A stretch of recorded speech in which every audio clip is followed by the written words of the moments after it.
The White House says President Trump has just concluded another, quote, positive call with President Putin concerning Ukraine. Trump appears very optimistic about a potential peace deal coming about sooner rather than later. Listen to what he had to say about his dealings with Putin. In your conversation with President Putin, did you discuss what responsibility Russia will have for any kind of reconstruction of Ukraine post an agreement? I did. They're going to be helping. Russia's going to be helping. Russia wants to see Ukraine succeed. Once, it sounds a little strange, but I was explaining to the president, President Putin was very generous in his feeling toward Ukraine succeeding, including supplying energy, electricity, and other things at very low prices. Retired four-star General Jack Keane joins me now. General, you know, the president called it strange. Do you believe Russia really wants to help Ukraine rebuild as it continues to, you know, knock it apart?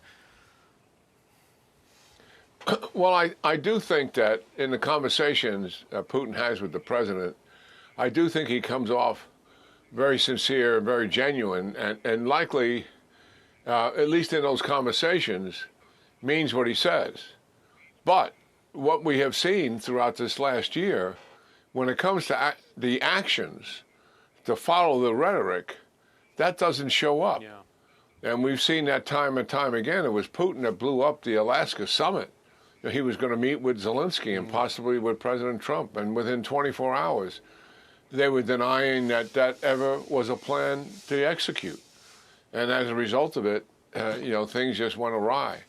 So, yes, I think that the concern we all have here is that Putin uses the negotiations, Ashley, as a stalling mechanism, you know, to be able to continue the war, to continue to hammer Ukraine's civilian population, to wear down the Europeans and the Americans' will to continue to support it. He believes, and the evidence supports it, that the best course of action for him to be able to achieve his objectives are not a peace agreement, quite the contrary. It's to continue the war. And then eventually people will give in, and he'll be able to take advantage of the concessions that are made. I think that's the methodology that he's playing out right in front of us, despite the genuine and positive and at times very sincere conversations he has with our presidents. The actions just don't follow them. Right. All right, lots to talk about this morning. Next one, General. President Trump hosting Israeli Prime Minister Benjamin Netanyahu at Mar-a-Lago today as he looks to speed up a peace deal between Israel and Hamas. Has Hamas been holding up its end of the peace pact? No, not at all. And that's likely going to be one of the top agenda items. Hamas has reneged on the phase one, which is give up all the live and deceased hostages. There's one hostage remaining that's deceased. The Israelis know that Hamas knows where it is, and Hamas is saying, well, we're searching for him, we can't find him. And that's just rubbish.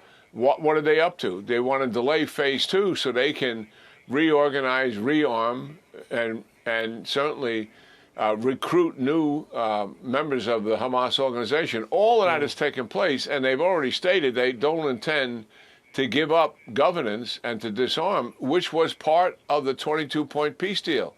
So they've reneged on two things, completing phase one, and in phase two, they have no intention of giving up their capabilities and their governance. So I think President Netanyahu will likely tell the president, listen, I think it still makes some sense to move forward with all the phase two initiatives. The peace board that President Trump is going to head up, the political committee that would take over from Hamas, and then the International Stabilization Force. But if the International Stabilization Force doesn't have the will to disarm Hamas, he's likely going to ask the president, he said, you got to support me in finishing this once and for all. Yeah. And I think that's kind of where we are when it comes to Hamas and going forward.